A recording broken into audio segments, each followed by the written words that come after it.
Hello, my name is Steve, and I've noticed something.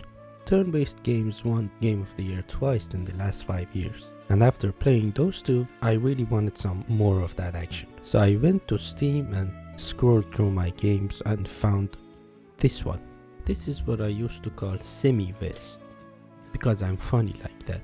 And I thought it was going to be mid, but after playing it, I realized that it's actually hard as fuck. It's a game that I originally bought because of its rootin' tootin' outlaw cowboy mixed with witchcraft and shit kind of look. It's a tactical turn-based RPG from Ice Code Games. It's an indie, and it's set in a version of Wild West that's been especially made for chads and hard individuals in general, hence the name Hard West.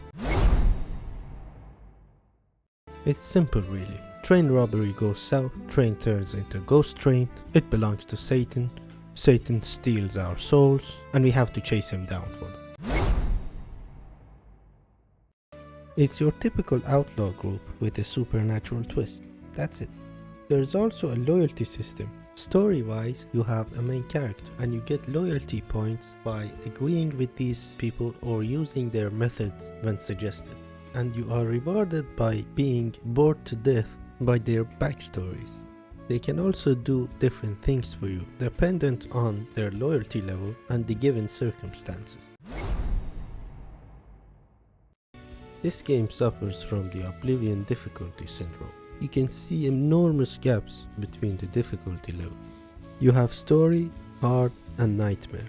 The gameplay mechanics are very trivial in the story difficulty, absolutely necessary in hard, and Nightmare is in a different league of difficulty. On top of everything being harder, you have some challenges that have to be done to proceed.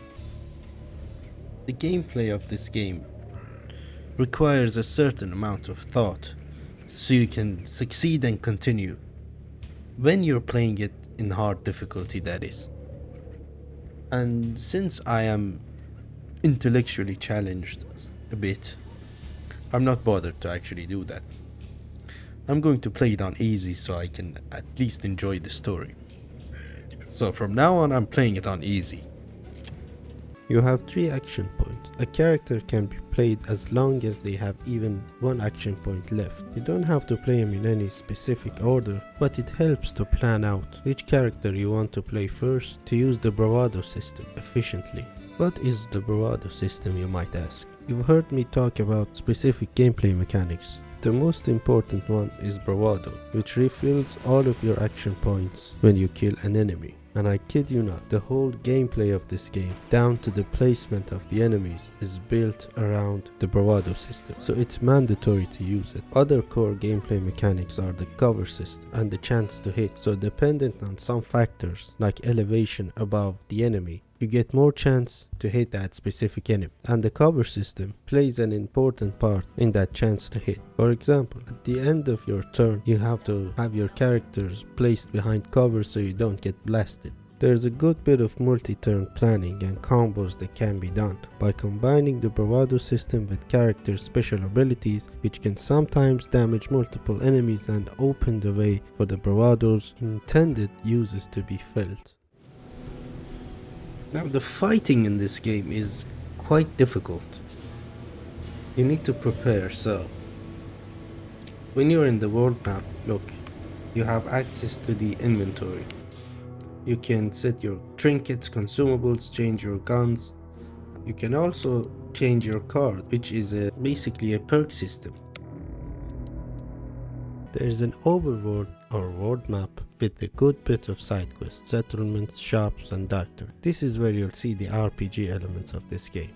This game forces you to play by its rules, and the higher the difficulty level, the more restricted your playstyle will become. Gameplay mechanics are fun to use, but shoved in your face like babushka's cutlet. There are enemies that make you so angry you'll want to do that house chore you ignored for 6 months just to escape this game.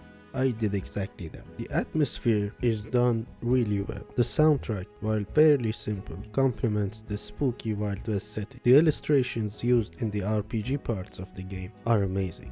Overall, it's a good game. It's not bad by any means, but having played 2 legendary turn-based games recently, we have really high expectations.